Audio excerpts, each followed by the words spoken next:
knew how big this platform was tonight. Yes. You know, this was a breakout opportunity, and you come in and deliver the way you did. And give me an idea just kind of how you're feeling after turning that performance in. And I'm just happy that I kept my word to myself, you know. Each one of these fights is just me trying to prove that I am who I think I am. I could have easily fought a safe fight. You guys have seen my fights before. I could have made a nice and technical, safe striking battle. But this is what, the moment they told me I was fighting on this main pay-per-view card, I knew it was a blessing. I said, this is my time to steal the show, and I hope I got it done. Yeah, it's interesting. So, I mean, you're getting a lot of attention. You're making your way to the race. You had that conversation with yourself, and like, hey, yeah, I got to take chances. Yeah, 100%. Because I thought the risk was worth the reward. You know, it's like you might get clipped. You know, fighting like that, you might get clipped. I'm a defensive fighter first before I'm offensive. I just have a lot of power, so I get a lot of finishes. You know, but I talked to my parents. I talked to my mom. I was like, hey, this is our chance to change our lives. You know, like something like this, enough eyes get on me, and it could be completely different from here on. Do you feel like you should have had more attention already? I mean, you already have some great. Nah, man. Honestly, I'm not one. I don't think about myself like all big like that. You know, the only reason why I don't have the attention that I think I should get is because people just don't know me yet. If you don't know, you don't know. You can't be an egomaniac and expect the world to give you something you haven't earned. So last thing for me, what do you think should come next for you? I mean, you're a key point in your career, man. It's kind of transitionary career from prospect to contender. Yeah. What do you eye next? Right now, honestly, opponent-wise, I don't really pay much attention to it. I think I'm in a pretty good place with the company. I'm in a pretty good place with the UFC. And as long as I keep giving performance like this, they're probably going to keep me on the same wave, you know. The only thing I would ask for is to be on the December card in Washington, D.C. That's the only request I have. Outside of that, I'm just happy to count my blessings. How important was it to get a finish, just because your last one was very impressive, but to get that finish on a big card like this, I think sort of put the division on notice. Yeah. I felt like it was going to be finish or bust, you know. If it wasn't going to, that's why I was a little bit on Wilder, because if I didn't get the finish, I know the only way I'll get that attention is by having the fight of the night. So I flipped my coin, and luckily I was able to get the finish in the first round, but I would have shot for the fight of the night too. How did the camp go? I mean, it seemed like everything went sort of according to plan. We saw you during fight week. You're smiling. What was it about this fight and this card that was so different? Well, I'm always this guy, you know. I'm not gonna lie, camp was horrible. Like I had a really bad camp. Like, you know, just constant bruises. But you can't let the world get to you. Like I said, I'm Nigerian. We're built for struggle. So what you see on the outside might not be what is really going on the inside. It was a pretty bad camp, but we got it done. You know, you can't be upset. Anything you can reveal? Because usually you can't talk. Nah, I can't. You can say whatever. Yeah, I know I did, but it's problems that aren't exactly fixed. I just had to grind through it for this fight.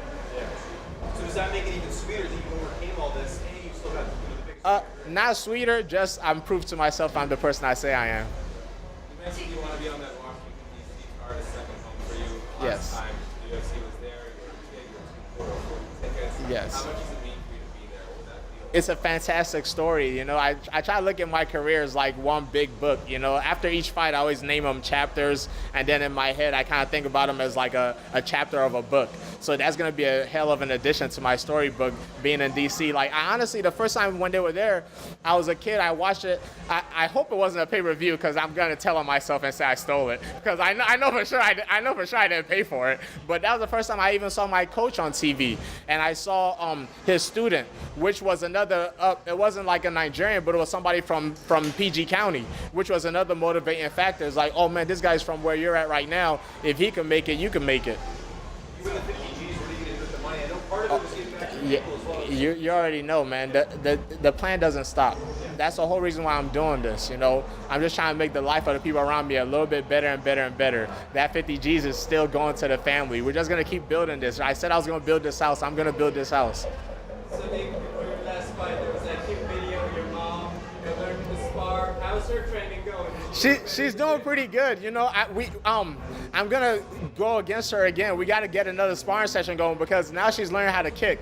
Before she was only doing boxing, and she's a little bit wild. She puts a little bit too much power on her punches, but she's a hard worker. I get my work ethic from her, so she's starting to get a little bit nicer with her hands. And now that she's learning how to kick, it's gonna be a little bit of a harder sparring session. Now that she's training, does she try to give you some advice and tell you where you Nah, never that, man. She knows her son. She does her part, and that's it. And whenever I get in there with her, she's always happy to try to beat me up.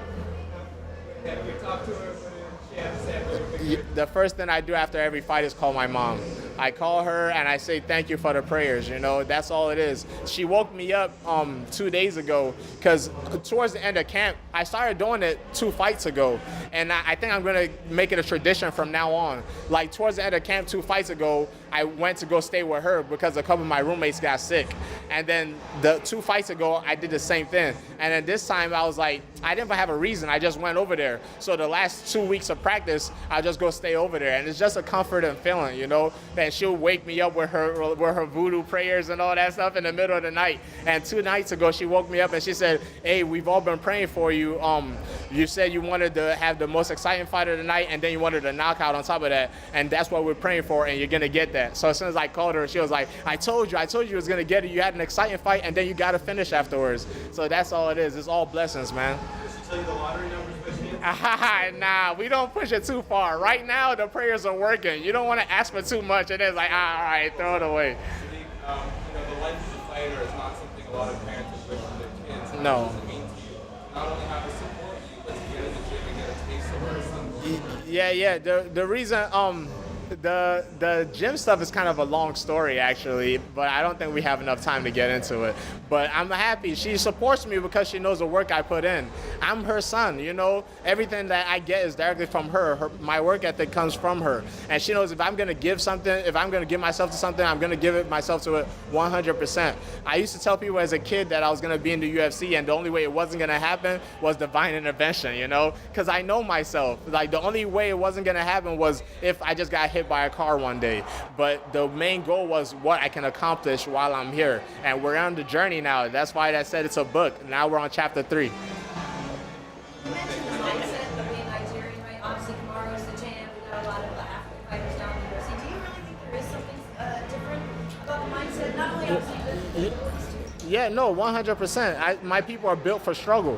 Whenever I go home, that's the main thing we see is people struggling, but we don't look like we're struggling. Like that kind of goes back to his question about what camp was like. I grew up with my mom struggling for a good 10, 15 years because we didn't have the right papers. We couldn't get the right kind of work, you know. But she never let it get to her. We keep our chin up and we get the work done. If we got to put our head down and get the work done, we'll do that too.